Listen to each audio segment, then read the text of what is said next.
Vous vous retrouvez donc dans cette sélection championne du monde. Vous êtes sélectionné en équipe B pour intégrer l'équipe de France. Et vient la fameuse année 1958. Vous êtes donc pressenti et ensuite sélectionné par, je crois, Louis Nicolas, le 13 mars 58, en compagnie de Mustapha Zitouni. Oui. Mais se prépare un grand événement. Quel est votre état d'esprit le jour de l'annonce de votre sélection? Écoutez, j'avais déjà fait des matchs avec l'équipe de France, donc j'ai fait 4 matchs en équipe de France. On a fait 3 victoires et un nul. Donc j'ai pas perdu, je suis un recordman. Donc vous faites référence à l'année 57-58. Voilà, oui, 57-58. Après, bon, 58 est arrivé. Le contexte de la guerre d'Algérie fait que depuis 54, effectivement, le conflit est ouvert en Algérie. Mais comment ça se passe pour vous, joueur d'origine algérienne en France, dans ces années-là, puisque vous arrivez la même année, en fait? Mais paradoxalement, on avait moins de pression, moins de tension qu'en Algérie. Parce que, bon, petit à petit, on est rentré dans j'étais en équipe nationale française, etc. Donc, mais il y avait quand même une frange de gens qui un petit peu n'étaient pas d'accord avec notre maison sélection, notre l'intégration dans le football, etc. Et Vous parlez de l'opinion publique? une frange de l'opinion publique, je dis, bon, de temps en temps, on entendait des mots assez... Vous aviez des événements racistes sur les terrains? Des petits colibés? Oui, bah, par exemple, Felaga, hein. Ça c'est quelque chose qui était carrément inscrit dans certaines régions. Hein. Quand vous jouiez des matchs au Avec championnat? Saint-Étienne. Donc mais c'était pas une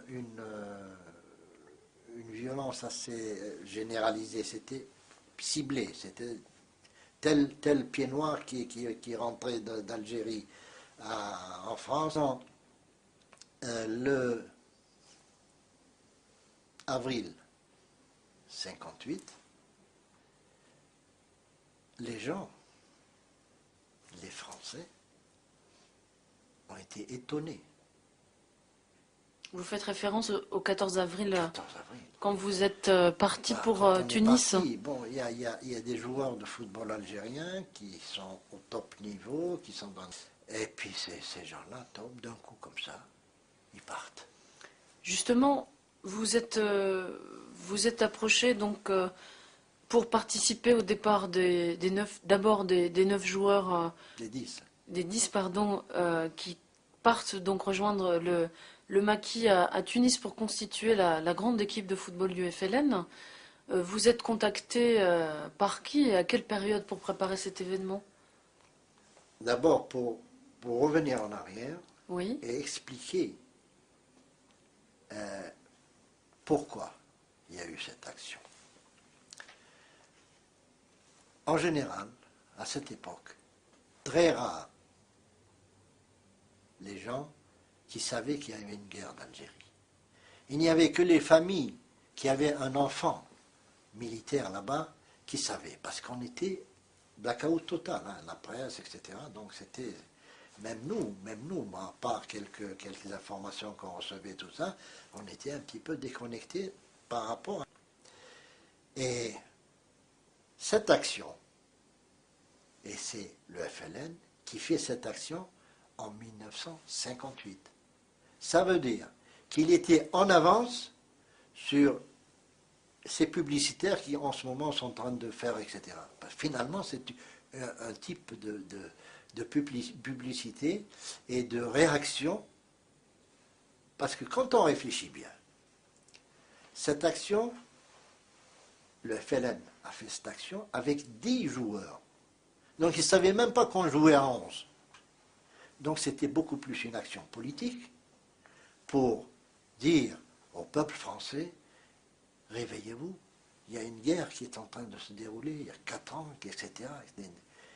Ça a posé des questions aux Français moyens qui étaient dans un truc. Bon, les politiques savaient tout ça, mais le Français moyen ne savait pas qu'il y avait une guerre. D'autant plus qu'on ne disait pas qu'il y avait la guerre et pacification. Donc cette action a permis justement de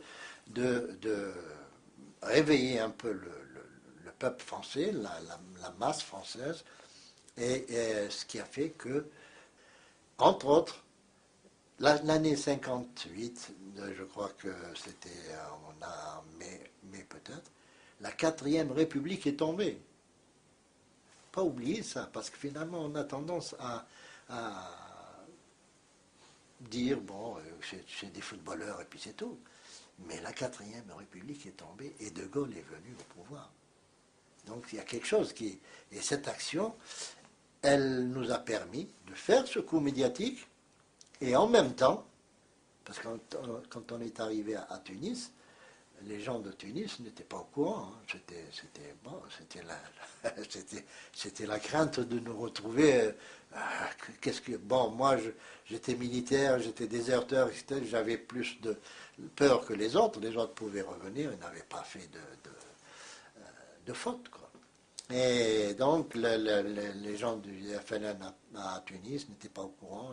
Mais quand ils ont vu la presse, quand ils ont vu les télévisions, quand ils ont vu tous ces trucs-là débarquer à Tunis, ils ont compris qu'il y avait un coup à faire, etc. Justement, sur les motivations qui sont plus personnelles vous concernant, vous êtes un grand joueur, votre public vous aime, vous entendez par-ci par-là des colibés en rapport avec la guerre d'Algérie, mais globalement ça se passe bien.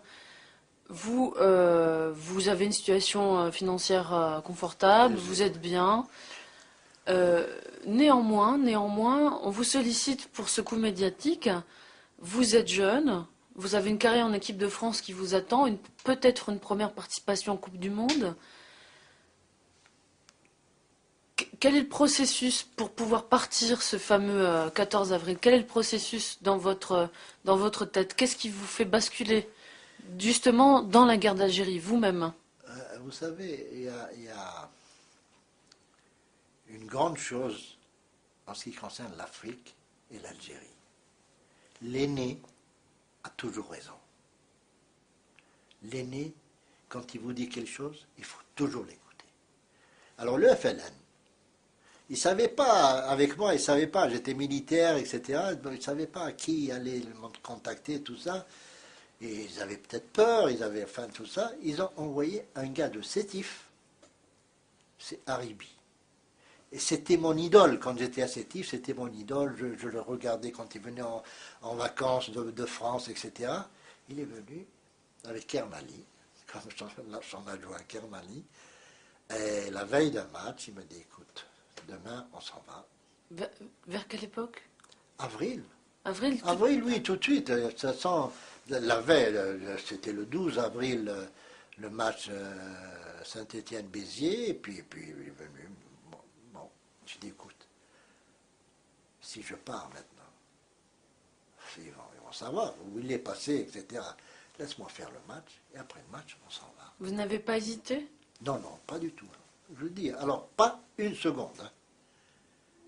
La seule question que j'ai posée, j'ai dit, écoute, moi je suis militaire, est-ce que pas de conséquences? Je me dis, écoute, non, allez, on s'en va, c'est pas, non.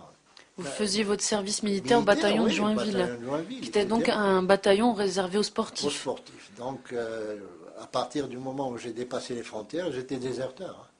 D'ailleurs, j'ai un papier du procureur de la République de Paris qui demande aux autorités en Algérie d'arrêter ce monsieur qui est déserteur. Enfin, entre parenthèses, quoi.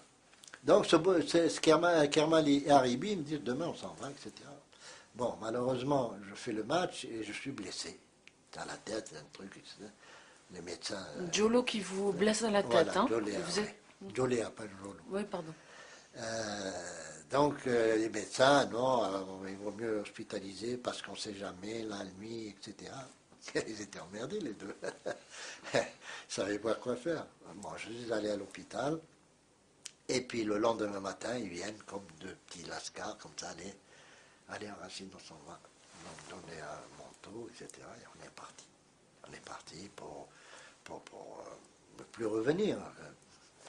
Et heureusement pour nous, parce que finalement, pendant notre parcours pour aller vers les frontières suisses, les autres joueurs qui étaient vers la Côte d'Azur étaient déjà passés de l'autre côté, les médias avaient déjà commencé, ils sont passés, etc. Heureusement que les douaniers n'ont pas écouté la radio parce qu'ils nous auraient arrêtés, quoi.